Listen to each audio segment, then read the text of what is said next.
मेरे सहयोगी मुकेश कुमार और देवेश राजपूत हम सभी आज आए हुए हैं बिजनौर के घाट पर। जैसे कि हमने अभी पिछली वीडियो में आपको बालावाली घाट के हालात दिखाए थे। जैसे कि हम सभी जान रहे हैं कि एक महामारी जो अब गांव में भी पैर पसार चुकी है, तो उसके तहत हमने वहां का दारुण दृश्य आपको दिखाया था। और उस समय मुकेश जी हमने कहा भी था कि अगली बार हम कोशिश करेंगे कि हम बिजनौर घाट पर आएंगे।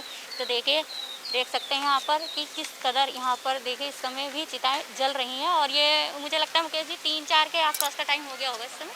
हाँ, लगभग इतना टाइम है, लेकिन और जैसे कि हम देख रहे हैं कि जहाँ तक हमारी नज़र जा रही है 10 से 15 चिता अभी भी यहाँ पे जल रही है। जी। और ये संख्या इतनी भी इसलिए कम है क्योंकि जैसे गंगा किनारे जो गांव लगे हुए हैं, कुछ लोग वहाँ भी दाह संस्कार कर देते हैं क्योंकि दूर ना आने की वजह से।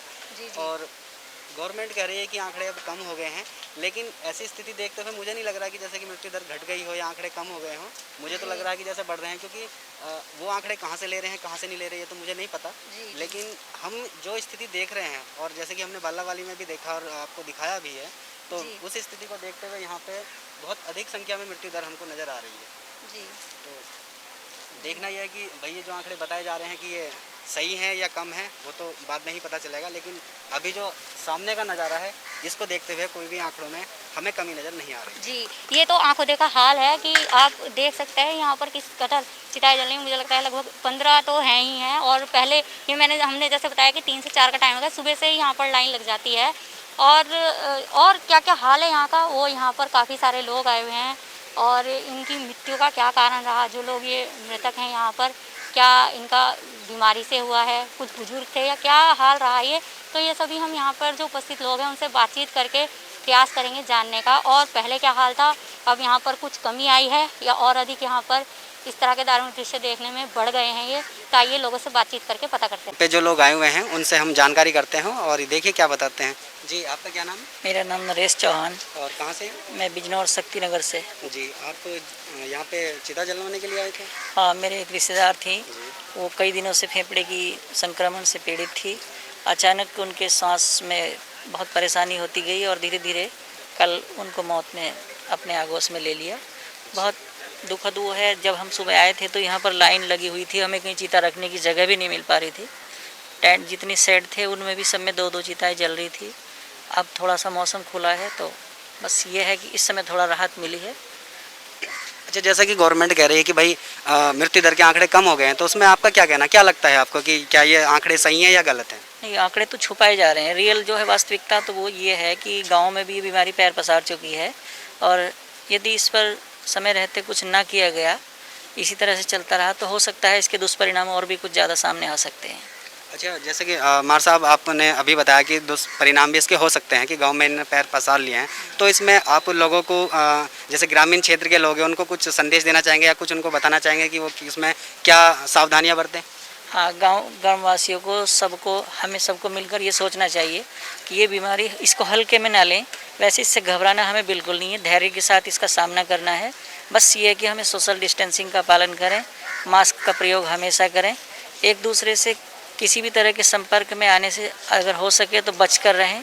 कहीं भी कोई सामाजिक कार्यक्रम होते हैं या कोई फंक्शंस होते हैं तो उसमें हम जितना भी अवॉइड करेंगे उनसे बचकर रहें तो ज़्यादा बेहतर होगा। जागरूकता यानी कि इसके लिए सबसे बड़ा बचाव है। इसके लिए कोई इलाज शायद अभी तक स्थायी उपाय इसका संभव नहीं हो पाया है। हालांकि हमारी गवर्नमेंट DRDO ने भी दावा किया है अच्छी दवाइयों के बनने का। अच्छी बात है, खैर हो जाए तो ऐसा, लेकिन फिर भी हमें अपने आप भी अपना बचाव करना चाहिए। और समझ में आए तो उसमें सभी का लाभ है। इस समय तो मैंने जैसे बताया था लगभग 4 बज गए हैं, तो यहाँ कुछ राहत है। लेकिन सुबह से यहाँ पर इतनी लाइन लगी हुई थी कि उन्हें चिता रखने की भी जगह नहीं मिल रही थी। वो सुबह से यहाँ आए हुए थे और अब जाकर उन्होंने अब जाकर दाह संस्कार किया है। ये हाल यहाँ बिजनौर पर घाट का है, बहुत ही बुरा हाल है। मैं तो ये चाहूँगी कि सरकार को इस ओर ध्यान देना चाहिए। हम बार बार हमने पहले आपको बालावाली की वीडियो दिखाई, अब आज हम यहाँ पर बिजनौर के घाट पर आए हुए हैं। और दोस्तों, हमारा इस सब का उद्देश्य सिर्फ यही है कि हमारे गांव के आसपास के बिजनौर वासी जागृत हो जाएं और सरकार भी हमारे ज़िला बिजनौर पर ध्यान दे। यहाँ की खबरें पहले बहुत बार छप चुकी हैं दोस्तों, लेकिन आज हम यहाँ पर लाइव वीडियो दिखा रहे हैं। लोगों के मन में क्या भाव हैं, सरकार के प्रति कितना आक्रोश है, उनका क्या कहना है, ये सारी बातें हम आपके सामने रखने का प्रयास कर रहे हैं। तो आइए कुछ और लोगों से हम बातचीत करते हैं। तो आइए बातचीत करते हैं। परिचय दीजिए अपना। मैं राजेंद्र सोलंकी। एक अध्यापक हूँ। जी जी। आज मेरी मौसी का यहाँ पर अंतिम संस्कार चल रहा है और मैं उनके साथ आया। तो क्या हो रहा था उन्हें, क्यों, कैसे डेथ हुई है उनकी? उनको पिछले एक सप्ताह से उनका ऑक्सीजन लेवल बहुत कम था। पहले बुखार वगैरह भी आया था जी और उसी के चलते ऑक्सीजन लेवल नहीं बढ़ा और कल रात्रि 2:30 बजे वो स्वर्ग को सिधार गए। तो अच्छा, तो जैसे उन्हें बुखार था तो आपने कोरोना टेस्ट कराया क्या उनका? उनका हाँ, वो प्री टेस्ट हुआ था, वो तो निगेटिव आया था उसमें, अच्छा लेकिन फिर भी पता नहीं क्यों जी। तो कैसे वो कल रात हमारे बीच से चली गई। अच्छा, तो जैसे उनका ऑक्सीजन लेवल कम हुआ तो आपने उन्हें हॉस्पिटलाइज कराया था या घर पर ही थी वो? उन्हें हमने उनका घर पर ही ट्रीटमेंट किया था। घर पर ही हमें ऑक्सीजन उपलब्ध हो गई थी। हमने जो एक है एसडीएम साहब का नंबर, जी जी। उस पर उनके पेपर सेंड किए थे तो हमें ऑक्सीजन मिल गई थी। पहले तो काफ़ी दिक्कत हुई, लेकिन अब इजीली 2-3 दिन से इजीली हमें ऑक्सीजन भी प्राप्त हो जा रही थी और वो लगातार 8 दिन से ऑक्सीजन पर थी और सुधार लग रहा था, लेकिन कुछ कहा नहीं जा सकता कि कैसे वो अब हमारे बीच में नहीं है। जी। अच्छा, तो उनमें सिम्टम्स जो आपको लगे वो कोरोना के ही लग रहे थे वैसे? हाँ, कोरोना के सिम्टम्स लग रहे थे। वो इसलिए क्योंकि जैसे ही ऑक्सीजन हटती थी उनका जो सांस लेने की गति थी वो नॉर्मल नहीं रहती थी, कम हो जाती, लंबे लंबे सांस लेने लगती थी।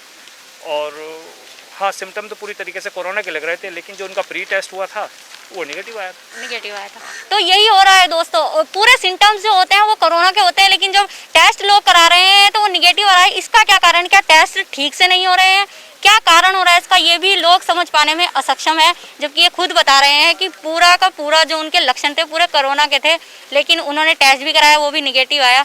तो सर, आपको क्या लगता है इसके लिए कौन जिम्मेदार है, सिस्टम या आम आदमी या क्या? मैं तो इसके लिए दोनों ही लोगों को जिम्मेदार मानूंगा। मैं आम आदमी को भी जिम्मेदार मानूंगा और सरकार को भी जिम्मेदार मानूंगा। आम आदमी को इसलिए जिम्मेदार मानता हूँ क्योंकि जब हमें कुछ दिक्कतें पहले दिखाई देती है, चाहे भले मैं भी क्यों ना हूँ उसमें, जी, जी, तो हम उसे इग्नोर करते जाते हैं, अपने घरेलू उपचारों में लग जाते हैं। जी तो मेरा भी यह है कि जहाँ तक आपकी बिजनौर वॉइस की आवाज़ पहुँच रही है कि अगर हल्का फुल्का भी अगर किसी को कोई सिम्टम दिखाई देता है कि भाई वो तुरंत उसकी जाँच करावे और कोविड की दवाई ज़रूर लेता रहे। क्योंकि अपने आप नीम हकीम ना बने। आपने काढ़ा पी लिया, कहीं कुछ कर लिया, पी लीजिए, लेकिन डॉक्टर का परामर्श जरूर कर लीजिए। लोग बाग कोरोना का टेस्ट कराने में भी डर रहे हैं। जी। इसमें मैं सरकार की गलती नहीं मानूंगा, इसमें आम जनता की भी गलती मानूंगा कि आपको 4 दिन 6 दिन बुखार आते हुए हो गया, आप क्यों नहीं टेस्ट करा रहे हो भाई? जी जी। अरे भाई, मेरा मानना यह है कि अगर आपने कोरोना का टेस्ट कराया, मैं कहूँ कोरोना पॉजिटिव आ गया, तो कम से कम दवा तो आप प्रॉपर ले लोगे। तो यो एक जागरूकता का भी बहुत बड़ी कमी दिखाई दे रही है। और ये मैं नहीं कहूँगा कि अशिक्षित वर्ग में, शिक्षित वर्ग भी जो है वो भी इस बात को छिपा के रख रहा है। जी। तो मेरा मानना यह है कि हमें लापरवाही नहीं करनी चाहिए। अगर हल्का फुल्का जुकाम, एक आध दिन बुखार भी आता है तो भी हमें कोरोना का पर्टिकुलर टेस्ट करा कर ही दवाई लेनी चाहिए। जी, बहुत ही अच्छी बात जो हम कहना चाहते थे और यहाँ पर ये संदेश भी यही पहुँचाना चाहते थे हम लोगों तक कि अगर आपको थोड़ा सा भी हल्का सा बुखार हो तो आप टेस्ट जरूर करा लें। मैंने भी, अगर आप मान लीजिए आप टेस्ट नहीं कराते, आपको बुखार हो रहा है, तो आप ये नहीं जानते कि आप स्वयं तो संक्रमित है ही, बल्कि आप बाहर जाकर दूसरों को भी संक्रमण फैला देंगे। तो इसलिए टेस्ट जरूर कराएं। ये बात इन्होंने हमारे चैनल के माध्यम से कही है और मैं यही कहना चाहूँगी कि इसका सभी लोग फॉलो करें। तो यहाँ पर